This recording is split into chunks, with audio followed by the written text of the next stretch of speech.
All right, so welcome to Demystifying Data with Omolola, and it's the open mic edition.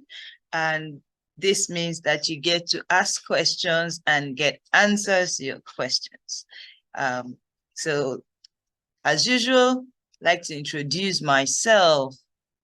So my name is Omolola Ifoma, and I'm a mom of two teen boys. I started IT training as a teenager. Currently, I have 27 years experience as a student and a professional. And I've spent the past 16 years as a data professional in the telecommunications sector. I am a certified Google Women Tech Makers Mentor.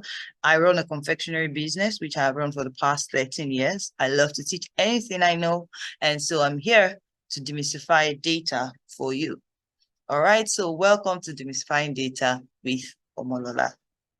So today, our objective is to run through the process, to some of the things that we've learned in the past, and then also take questions. As a matter of reminder, now this is a reminder that data is truth and data is a vehicle. It is business, it's everyone's business, and it's an asset in your business.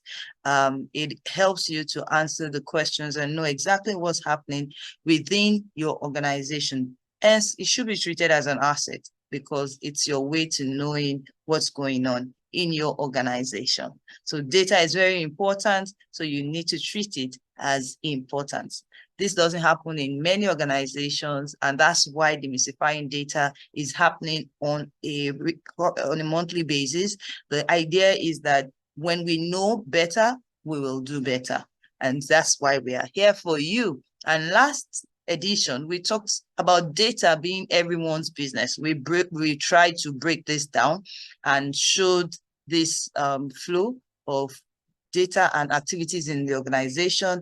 And, just to show you that in every organization, you have vendors and partners, and vendors and partners will provide supplies, services, collaborations, and you have staff who will do the procurement or production, administration, and then you have customers who make inquiries, who make purchases, who give feedback, and then you need to have a reporting dashboard to check all these activities in your organization. So with the reporting dashboard or reporting, you are able to have reports that guide your operations, dashboards to manage your business, and regulatory. In most businesses, you have regulatory organizations that look into ensuring that proper processes are followed. And this is important because some organizations are very critical to the health of the country or nation, or even the well-being of the entire nation. So you might want to look at well-being from a financial perspective, or you want to look at it from the health perspective, either ways, or even political perspective or security perspective. So regulatory is there to ensure that we're following due process. And this means different things for different organizations. So in the food industry, regulatory is interested in making sure that you have processes that's producing your food properly and you're not going to contaminate the society. And so you need to also have a system that helps you to know exactly what is happening in your organization. Or you want to look at it from the perspective of telecommunication. We know that in telecommunication, a lot of people get to commit a lot of crimes with communications these days. And so regulatory is interested in making sure that, you're not putting everybody at risk. So today is not about regulatory, but I just felt the need to hang in there and just mention a few more things like banks also. Let's talk about banks. In banks, you find out that if a bank runs down, a lot of people lose their money. The financial sector affects the lives of people's finances. And so you have regulatory there to secure the investments of people and the monies of people to ensure that people do not lose their money, their hard-earned money. And so any business in that sector too also needs to put processes together to ensure that people do not lose their funds. So this is basically what we've been talking about in at demystifying data for the past few months. And today we are here to take it a step further and just by taking your questions, because we believe your questions will give us insights and help us to go further. So today is open mic. Like I said, I can see our Olaoluwa online. You're welcome. Thank you for joining us today. I can see Onyeka, I can see Tiwa. We're all welcome today. And we're glad to take your questions. So who wants to start off? Who wants to go first with these are our questions today? Who wants to go first with the questions? It would be really nice to get into it.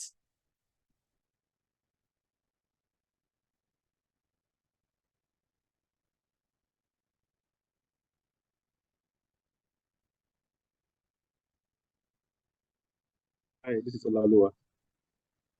You're welcome. Yeah, thanks, Omolola. It's my first time actually, so I just wanted to drop by and get to listen. Okay. So in terms of questions, I really need to know what angle to come from, given that I didn't attend the previous week. Okay, so the questions are actually not supposed to be only related to the past classes. The questions are just like your general questions about data. You know, if you've been curious about any area of data, curious about something you're doing that you're wondering if data can actually help you to do it better, or you're just interested in getting into data space and you have some questions about how to go about it. All such questions are very much welcome. Yeah, okay. Okay, thanks. So, I mean, you hear a lot of things about data science, data analysts, data analytics, etc. I'm just wondering, in terms of the starting point, obviously, for you to do anything with data, you need to collect the data. So, how long should you have of a database before you begin to analyze it? Okay, so now are you speaking as the owner of the entire process that creates the data? Now I want to say, let me explain what I mean by this. So I'm a business owner, right? And I'm trying to collect the data of my business. So how long should I collect my data for before I start analyzing it? Is that what you mean?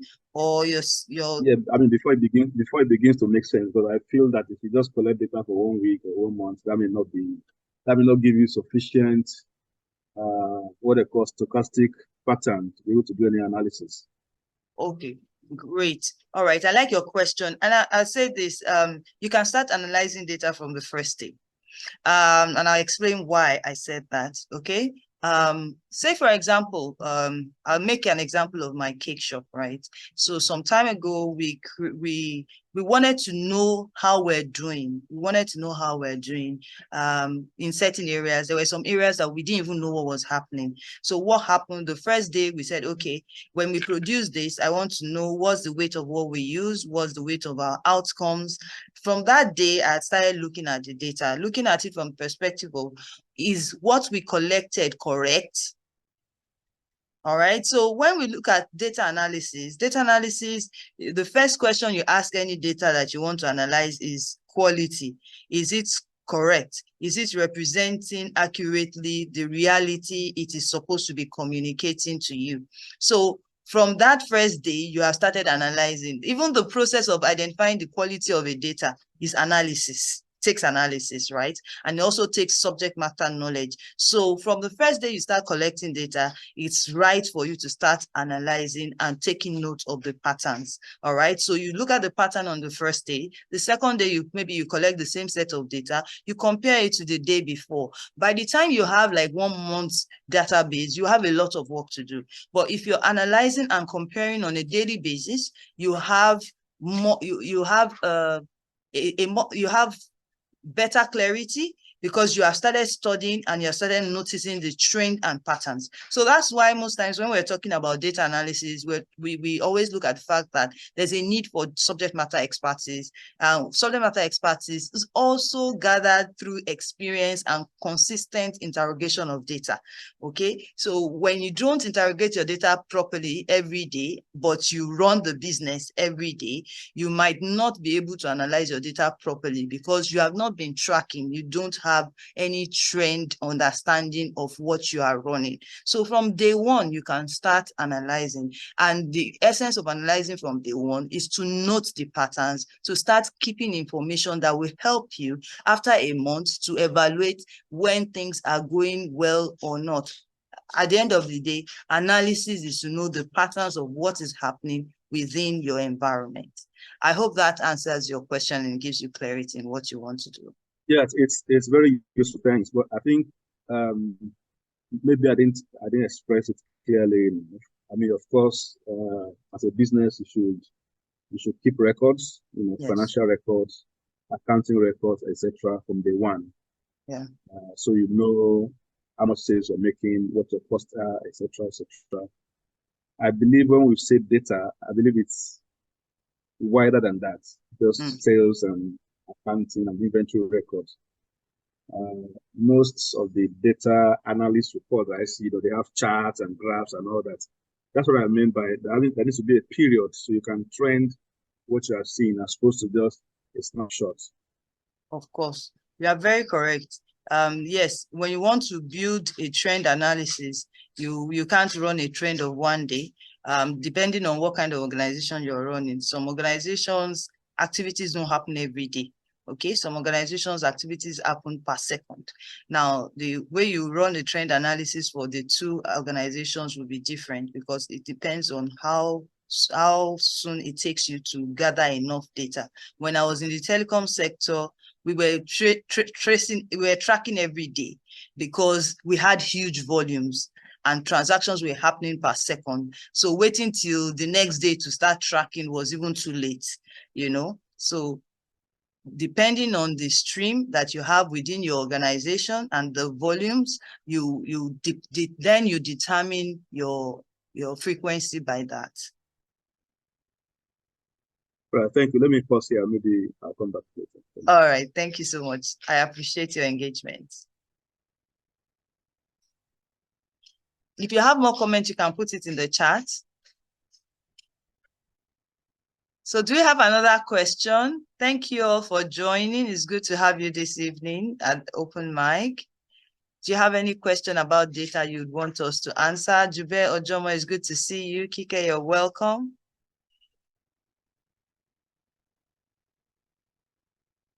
Good afternoon. Good afternoon, Jube. So I have one question. I noticed that in recent times, Microsoft came up with Copilot and everybody's talking ChatGPT. And I've noticed that lots of persons can use ChatGPT and Microsoft Excel that has the new Copilot feature to do a lot of analysis of the data that you normally would want to do by yourself. So how do you think that this will affect the role of data analysts? Okay, so I believe that AI is just going to make the data analyst work easier in the time that is to come, because the systems are as good as how much information is fed into it. And quite a lot of organizations are still putting their data together. They are not matured enough even for AI. And this conversation goes on a lot within even the data community. And people are asking, how good is the data of your organization for AI? So yes, AI is going to make life easier. It's going to help a lot of organizations move faster, but AI has to also be fed with quality information. So I believe that it will work hand in hand. The role of the data management teams will come up stronger because it takes you having data management in order for you to have proper analysis within any organization. So data management has been taken over the years as almost a baby compared to data analysis because everybody seems to be interested in the charts and all, but the charts are as good as the management of the data itself in the first place. So I believe that the Copilot, the features that are coming up today will create more need for data management and make data analysts work better but the input from businesses, I believe, will still be very much important because businesses are unique. Co-pilots will need to understand the business in order to help with analysis in any business, because the subject matter knowledge is very important in looking at data. So I believe that we are still in the very nascent stage of this, and most tests being done right now are probably done in organizations that have some structure to them, to their data and their environment. So yeah, it will take up first with more advanced, I believe more advanced organizations who have advanced in their data maturity, that right, will be able to latch onto this and fly with it. But then it's going to put a lot of challenge on organizations that are not mature, because they would want to catch up with these features, and it will mean more work in the data space. And I believe the analysts will always still have space, some work, a lot of work to do within this space also. It's just going to, I believe it will change the direction and the way the work is being done in the data space.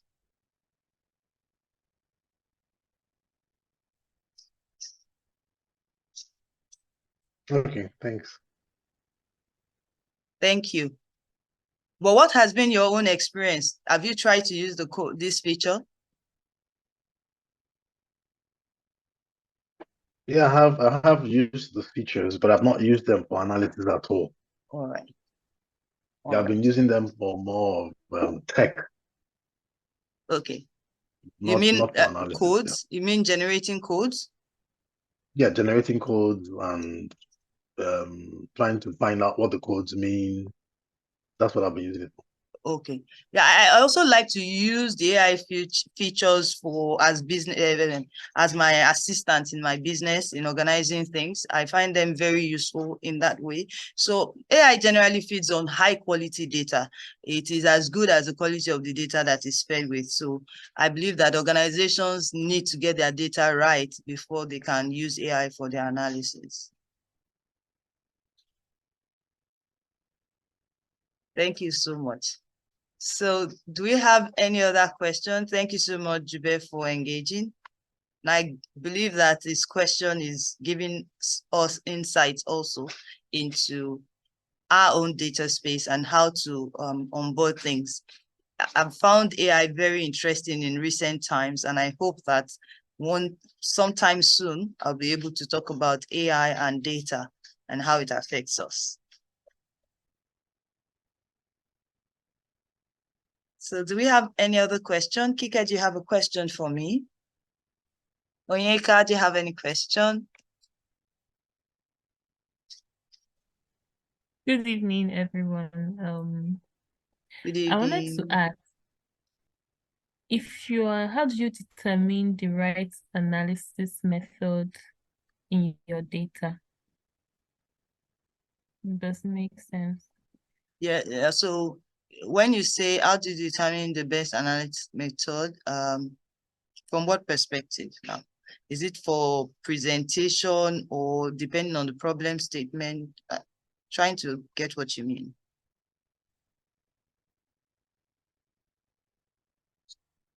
From the aspect of providing insights, enabling the organization to make informed decisions based on the outcome of your analysis.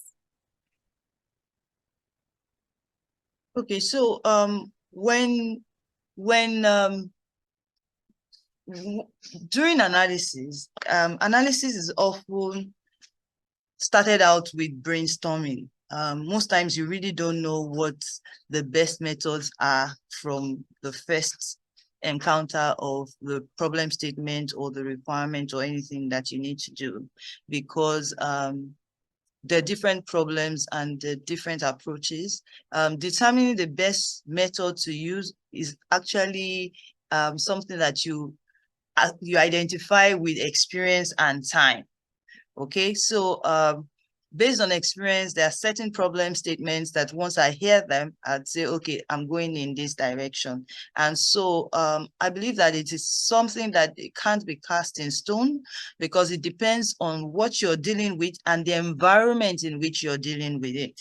Now, if you are in a matured environment where you have master data in place, by master data management, I mean you have a centralized database where information has been organized, cleaned out, the process you would follow would be completely different from what you would go follow with an organization where you do not have the structure. So it actually depends on where you are, right? I don't want to give a generic answer to this, but I'll say that based on the problem statement you're dealing with and the environment in which you're dealing with it, you will be able to identify what is the best method to use. But one thing is for sure, whenever you are attempting analysis, especially on a data set that you do not have previous experience about, the first thing is to interview, run an interview with the stakeholders. There are people who we call data stewards in organizations. Data stewards are supposed to be people who are responsible for the processes that generate the data and are supposed to be very knowledgeable about the data set and the processes that bring the data together. So you have to have some interview sessions, talk to people, understand where the data sets that you're interested in are located. Then you run summaries. Summaries are very powerful. Whatever you're doing, you run summaries based on your key criteria, key variables involved in your analysis. Say, for example, you want to, I was running an example with some team some time ago that that organization wants to increase salaries of staff. And the simple thing to do is to say, okay, we want, what are the important variables to consider when we want to increase salaries? These are the variables that should guide the summary that you need to do. So you have to think about the problem statement and ask questions from subject matter experts, because as an analyst, you may not be the subject matter expert on the data set that you want to run a summary on, or you want to run an analysis on, right? You're not expected to be the subject matter expert for the data set all the time. So you run the interviews to get the answers to your questions about the problem statement that you're trying to address. And after doing that, you go to the different data sources and run summaries so that you would understand the patterns of the data set that you have to work with, and then also check the quality, how well the data relates with reality. Say, for example, you're supposed to be working with a database and you're running the count of certain attributes that's supposed to give you whole numbers and you are getting decimals, then you know that there's a problem somewhere. So you have to do your quality checks. These are the steps that I always recommend. Run your interviews, identify your data sources, run your summaries on your data sources, question the quality of the data. This is also called data exploration. Do the data exploration, profile your data, then begin to analyze. This will always be safe for you in any environment you find yourself. Thank you for sharing these tips. But what would you say, given your experience, that are the common mistakes to avoid in data analysis? Well, one of the biggest mistakes I made in my early days was to assume that the data is correct and I can work with it. And, just even a single file that is supposed to have maybe 50 records could have errors in it. So I think one of the biggest mistakes is ever assuming that your data set is correct, no matter what the environment or how simple it is. The first approach is to ensure the quality of data. And when we talk about quality of data, you are looking at the accuracy of values, you are looking at the consistency of values, you are looking at the timeliness, but timeliness doesn't always apply. It depends on what kind of data that you're even looking at. Say, for example, in a stock environment, in a financial service environment, the timing of data is very important in such environment. So you will consider that timing is important, right? So depending on the environment, the accuracy of the information being captured is important. The completeness of the information being captured is important. The relevance of the data that you are considering also is very important, because analysis can get very complex if you are not being specific about the scope within which you need to analyze. There's always many dimensions you can go through, but you have to be able to narrow down to what is the important dimensions. And that's where the subject matter expertise comes in, and why we must always be engaging with the subject matter experts in any environment we find ourselves analyzing data. I think as a technical person who wants to go into data analysis, we must be open-minded to analyze data in any environment we find ourselves. We should be open-minded so that we can give ourselves room to work in any industry. Quite insightful. Thank you so much for sharing these nuggets. You're welcome. Thank you for asking and engaging. Do we have any other question about data, something we've been curious about? We have Williams. Welcome, Williams. Welcome, Oluwani. Thank you for joining. Welcome, Yemisi. Good to see you. Tots Cosmetics.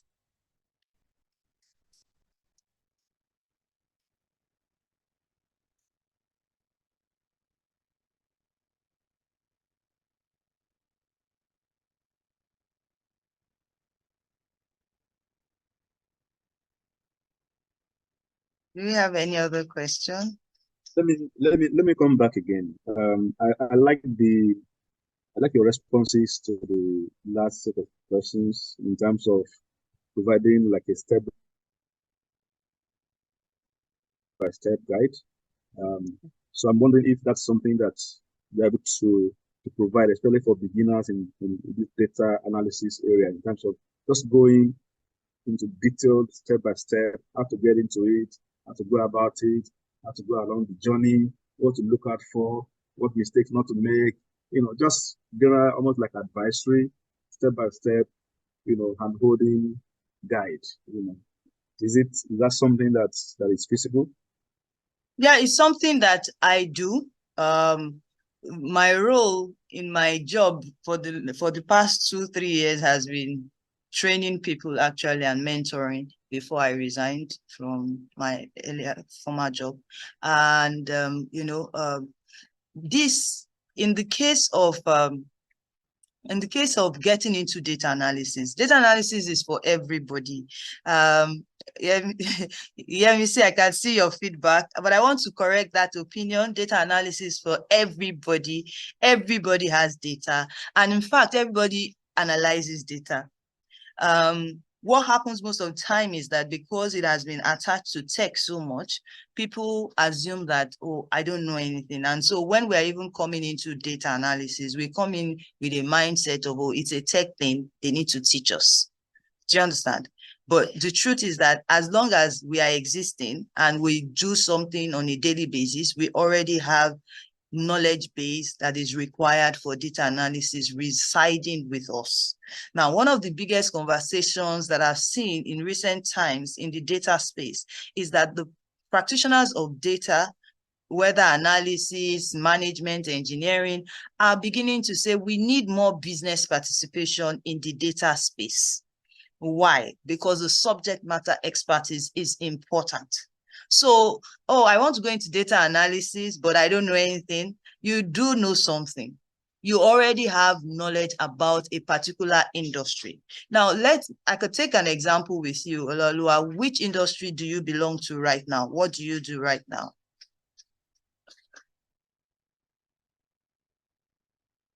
Would you mind sharing? Because I'd like to make an example with that. I was in banking. Okay, banking. All right. So if you've been in banking, that means you have some experience about banking and you know something about the data in banks, right? Yeah, so you know something about the processes in banks. And so if somebody wants to analyze data that has to do with the processes in banks, they need your expertise on some certain areas. I know banking is quite wide. You can have financial, you have TROPS, treasury operations, you have FinCon, you have the IT itself, you have the ops itself. So you have different areas in banking, right? But you have experience in banking, and that experience in banking needs to be translated into a new way of thinking. And what is that new way of thinking? Looking at what you do from a digital perspective. Now, the reason why we're talking about data analysis today is not because data analysis has not existed before technology went explosive, right, or exponential, but data has always existed. But because of the format in which it always is, it was before now, before the digital the digital age took off properly, it was difficult to go back to it to reference it for analysis. It was almost impossible, because if I have all my records sitting in a sheet of, in piles of books, how do I read through the books to analyze? So even though we had those questions before, and people had been doing that manually before, right? What is changing now is that we can now do it digitally with technology. But before we can do it with technology, we must even know the processes that we want to go through step by step. So for anybody that wants to come into data, that person must first believe that, oh, I know something. I think that's very important. Second is that what it means is that you need to change the way you look at things. Say, for example, our madam who is into cosmetics here, she probably has a process she uses to create one product. Now, the process she uses to create one product needs to be distilled into rows and columns so that they can be referenced for analysis. All right. So you, as someone that is coming into that space, needs to go through some trainings that will take you from thinking about things in the normal analog way to the digital way, so that when you hear a problem statement, you are able to connect the dots. Okay. I have this course on introduction to data analytics. We could talk about it later. So I can drop my number. Tiwa, please put my number in the chat so that we can talk about it if you want to also go through that training together. But I believe that by the time you go into a training that exposes you, the first thing is not tech. If you want to come into data analysis, the first thing is the data analysis way of thinking that needs to be activated, taking you from the analog way of thinking to the digital way of thinking. Now, when you have moved from there, then you now put technology on top of it, and it becomes a smooth sail. All right. And everybody is not going to participate in the analytics from a technical perspective. Some people will participate from a business perspective. That means that you are not supposed to be the engineer of your data. You are not supposed to be the person responsible for cleansing your data. You probably will not be responsible for a lot of heavy lifting. People like Onyeka, I know Onyeka is a professional, a technical professional in data analysis, in the data space. She's not just an analyst. She's done things in different areas of data, the data cycle. And so I know that such people will do the heavy lifting. But when they finish doing the heavy lifting, you still cannot make business decisions from what they do. They still need to give it to somebody who understands business and understands data and can apply the right formulas and functions. So for somebody who wants to come into data, you don't want to be a core techie person. You just want to be able to take the decisions, to look at your business and all. You need to know some basic statistics, right? You probably don't need to go into the heavy statistics, but at least the aggregate, aggregate functions, summarize it, how to sum up, how to find averages, medians, mode, those basic things. You need to know how to apply them, for starters, in looking at your data.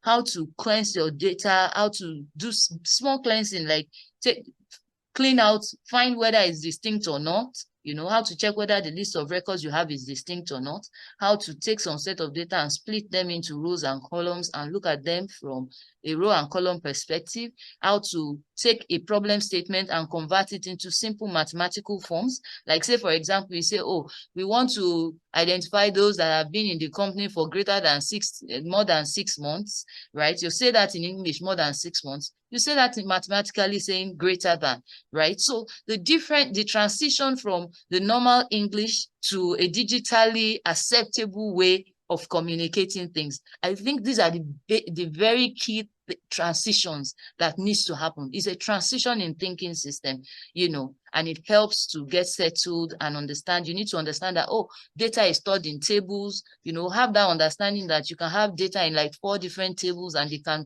be related to one another. These are basic high level knowledge that you need to have, and then have some experience, getting some small experience, practicing with Excel.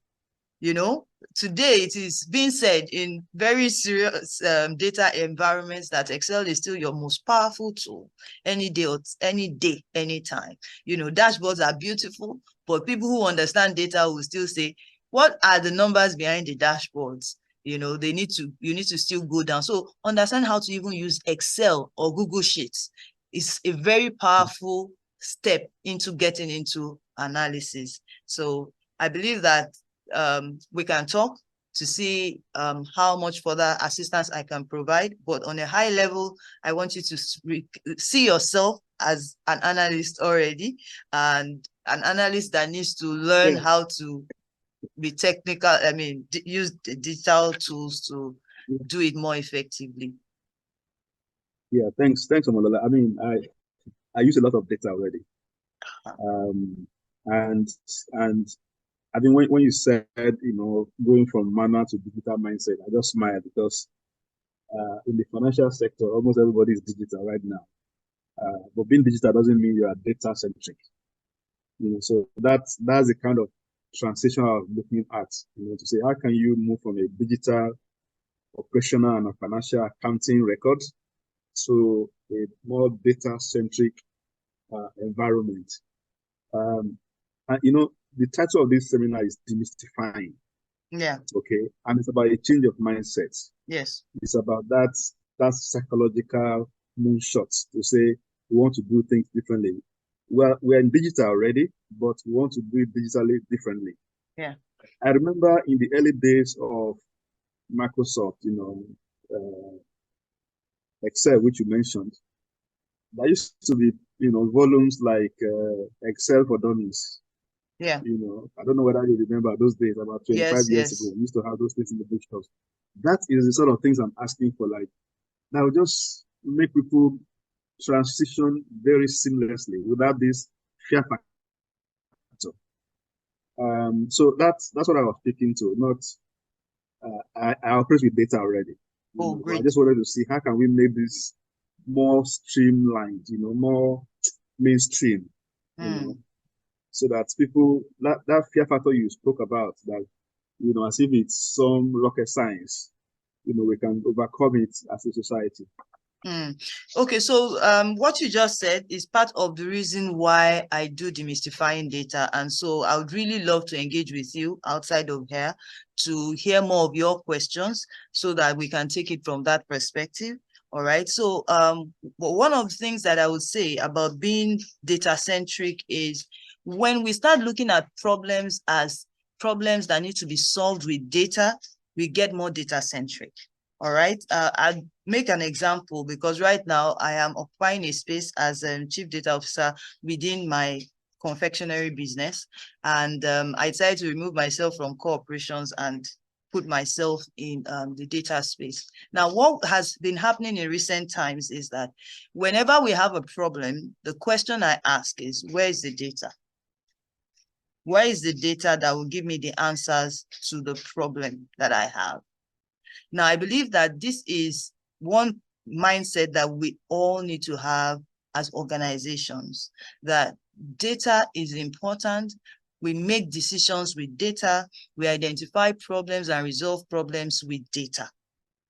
Now, sometimes it will lead us to creating more processes. Sometimes it will lead us to looking at the numbers more, right? But we must first believe that data is crucial to anything that we do in our organization.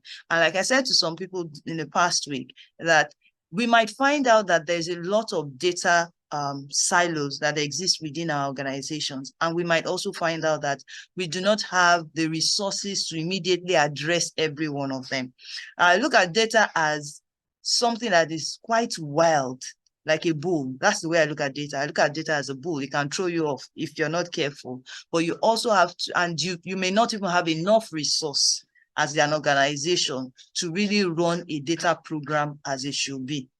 You know, so but I believe that the first thing is having the mindset that everything can be solved with data, and there's a data for everything that exists within our organization. Now, how can we come to the point where we have enough data literacy to know what exactly is happening when we are having conversations, when we are talking to each other, maybe between the business teams and the technical teams? Because this one I know happens every day. You know, the business team is saying something, the technical team is hearing another thing or translating in another way and creating problems instead of solutions. Now, this will happen when people within the business understand more about what happens to these things when our processes, you know, it's our processes that produce the data within any organization. It's our processes. Now, when these processes when these processes generate data, what really happens? How are they treated? Where do they go to? So with what you said, I would ensure that the next set of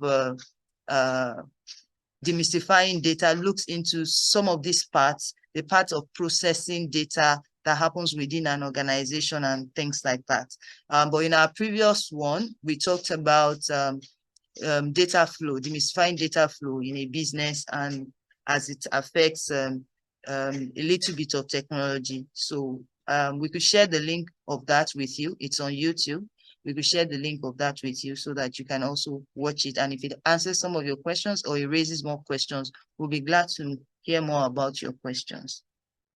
All right. Thank you so much. I appreciate that. You're welcome.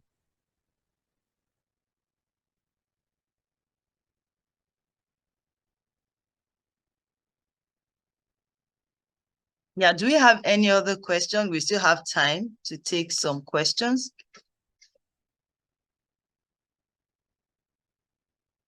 Thank you so much, Olaolu, for engaging also. It's Olaoluwa, sorry.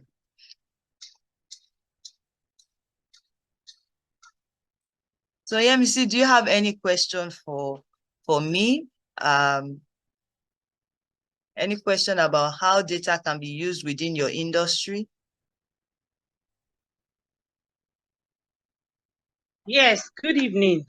Good evening. Joe, from what you said now, you said if you have a problem at your confectionery, the first thing you ask is, where is the data? Yes. I think I might start doing that so that I have something to look at before I start taking some major decisions. Exactly. So I would follow this. What I usually do as an accountant is I just look at which product is moving, which item is has more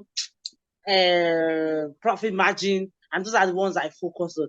But with this your system now, I could do something a little bit better that could cut across the border. So thank you for this. Oh, thank you for this insight. Thank you. And let me add something to that, right? In the cosmetic industry, it means that you're going to have products which you are creating with recipes. Now, organizing your recipe in such a way that you can track it and track the outcomes of your recipe is very powerful for managing your operations and quality within your industry, right? It's similar to what we have in the food industry also. So for every batch of your production, you can convert them into some Excel documents and capture them in certain formats that would help you to track things. And you can also create forms, Google Forms, to collect data of your production process. So if you have staff that are working with you, they should not produce without capturing basic information about the product name, the batch quantity, the key material quantities that they use. That will always help you to track what's going on in your organization. Thank you. Thank you so much. Thank you. You're welcome. So we can have conversations about this after now. Yes, definitely. I'll get back to you. Thank you. All right. Thank you. So we have the YouTube link in the chat. If you're interested in watching the past editions, the YouTube link to watch is in the chat. So please watch, and you can leave comments for us so that we can take it up from there.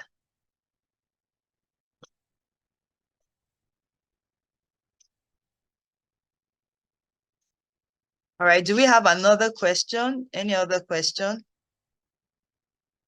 Oluwani, you can ask a question. Kike, do you have any question for us? And thank you everyone for coming.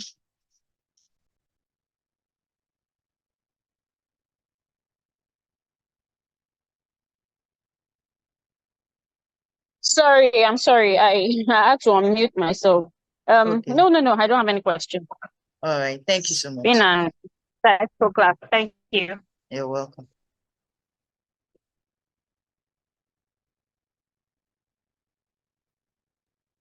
One more question, please. All right. I'm curious, how would you define data privacy in, let's say, the confectionery business? Okay, so within the confectionery business, data privacy is quite huge for us too, because we deal with clients that we have their phone numbers and their house details, because we do a lot of deliveries. And so data privacy is key within the confectionery business. And for us, it is about confidentiality and ensuring that we limit who has access to what information about our customers. That is how we have been looking at data privacy within our environment. And also two things actually, the information about our core business and information about our customers. Those are the two areas that we look at in terms of privacy within the confectionery environment. It's not so tight at the moment because we don't have a standard application that we use.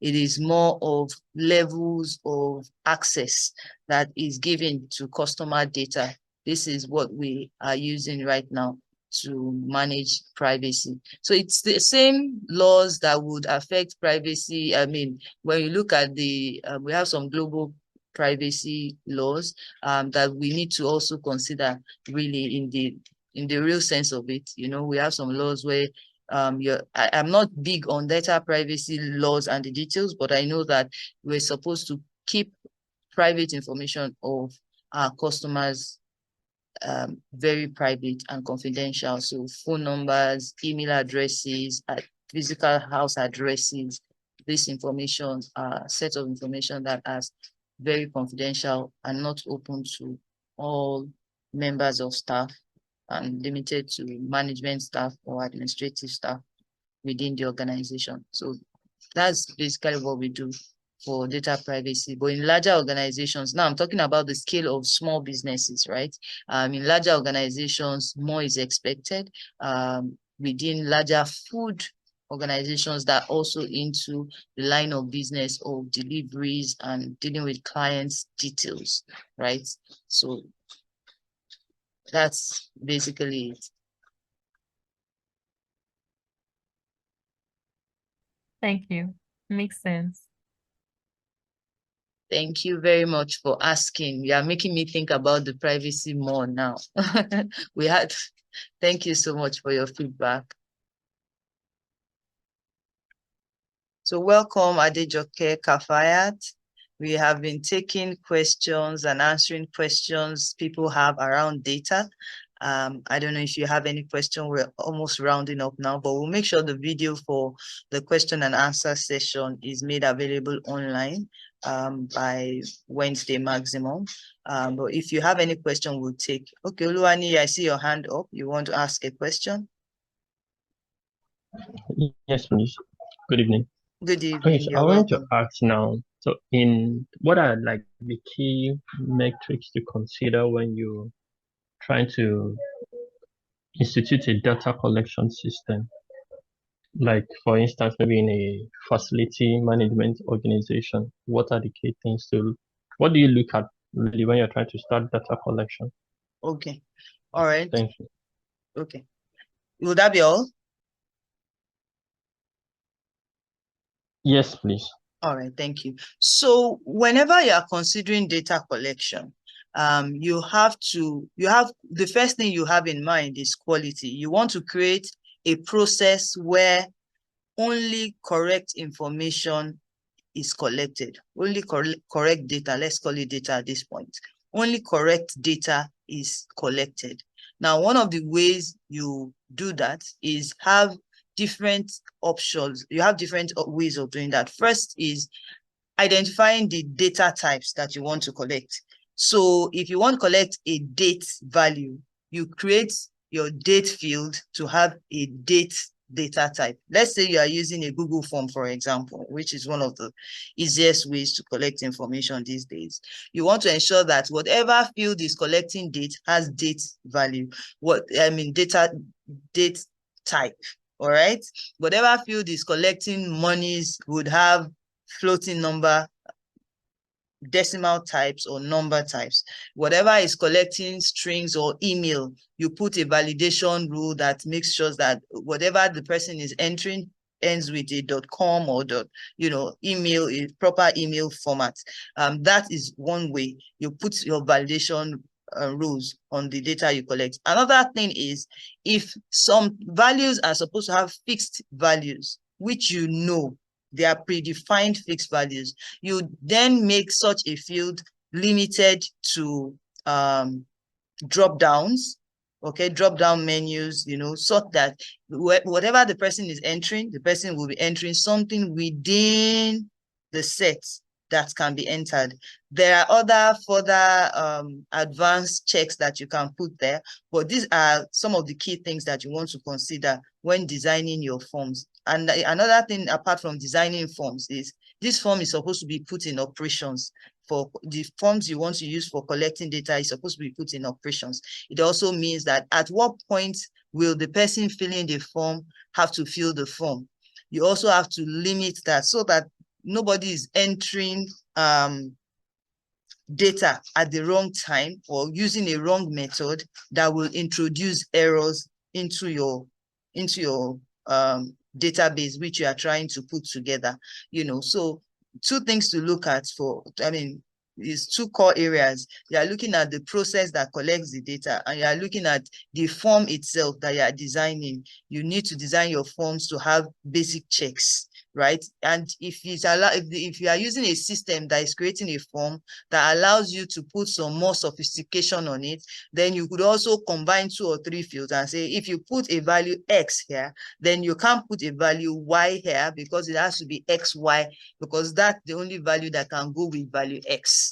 Okay, so such further advanced checks and balances you can put because you have a very good system. But what I have used for my own business area is to use Google Forms and also train and retrain and train the people who enter values into the forms and limit the amount of information I'm collecting, making sure that I'm collecting only relevant information so that, if you put all the columns there and they put a lot of wrong values in all the columns, you will have a lot of problems. So that is one of the things that I've done, use drop downs, use drop downs, use validation rules, make compulsory any field that that must be filled, make them compulsory, and make optional anyone that is not required that way, and train the people on how to use the forms. The training of the people is very important. So whenever you're talking automation, digital, anything digital,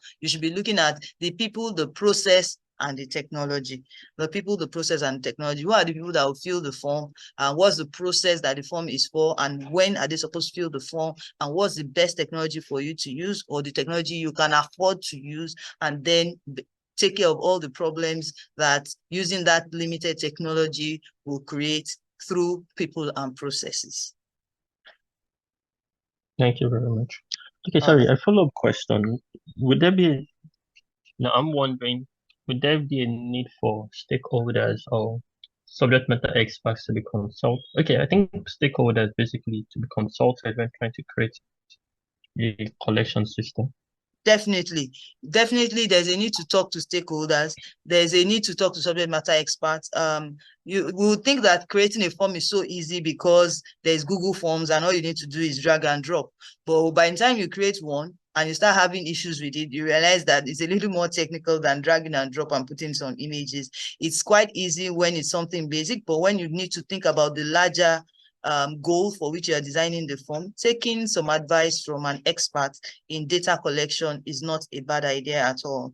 And talking also to the subject matter experts, the people who are in charge of that process, and looking at how they do it manually right now is very important, because that will help you to design the forms in such a way that it will be free of error. And please don't make people have to type so much things. Once you create a form that makes distracted people, puts in too much records, you are sure that you are going to have quality issues at the end of the day.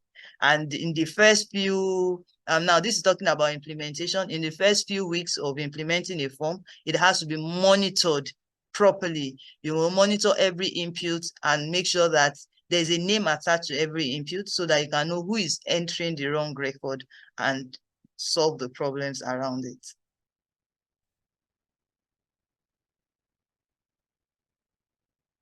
So I hope that answers your question and gives you some perspective. Yes, yes. All right. Thank you very much. You're welcome. Thank you so much. Yeah, thank you so much for being here. Adejoke Kafai, I don't know if you have a question. We're almost rounding up now.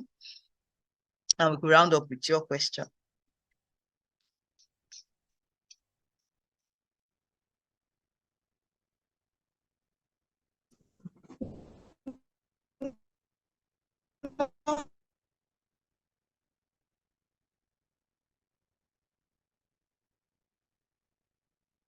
Wow, I can't hear you, I think.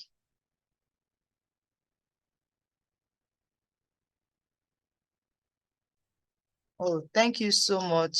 Oh, great. Thank you so much. Thank you, Olaoluwa. I appreciate your feedback. Please visit our Google link, and you could also, my number is 080-557-0770. I am reachable on WhatsApp on the number. That's my number in the chat. So if you have further questions, you want us to talk, my number is there. And indeed, data has become a part of our lives. We need to be data-centric. And this knowledge is not for the techie people, it's for everybody that is breathing in some oxygen in 2023 and will be breathing beyond 2023. We all need to be data aware and data centric in the way we do things. So thank you so much for coming out today. I know the notice for this particular session was quite short because it's been a very busy last 1 month, but thank you so much for joining, and we promise to bring in more interesting conversations in the months to come. This will be the last of Demystifying Data with Omolola for the year, but we will still be engaging with you. So please, please let's have your feedback. How has the session been for you? Thank you, Olaoluwa. I see your feedback. You say that it is a very useful session. Thank you so much. I see the clap from Onyeka. Please, let's have your feedback. Do you think we should do more of this open mic? Is there a topic you think we should do next time? Please, let's have your feedback. You can reach us on datageniusng at gmail.com, datageniusng@gmail.com.